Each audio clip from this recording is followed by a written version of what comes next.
Hello everyone, स्वागत है आपका मेरे चैनल शर्मिला देसी फ्लेवर्स में। आज मैं लेकर आई हूँ पार्ले जी बिस्किट की कतली।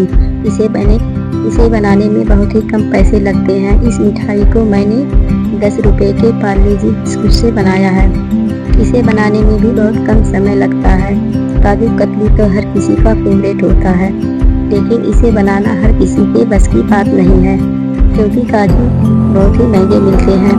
इसलिए मैं लेकर आई हूँ काजू कतली की तरह स्वादिष्ट पार्ले जी बिस्किट कतली। इसे मैंने पार्ले जी बिस्किट कतली नाम दिया है। यह मेरी खुद की ट्राई की हुई रेसिपी है। तो चलिए पार्ले जी कतली बनाना स्टार्ट करते हैं। पार्ले जी कतली बनाने के लिए सबसे पहले हम ले लेंगे 10 रुपये वाला पार्ले जी बिस्किट है।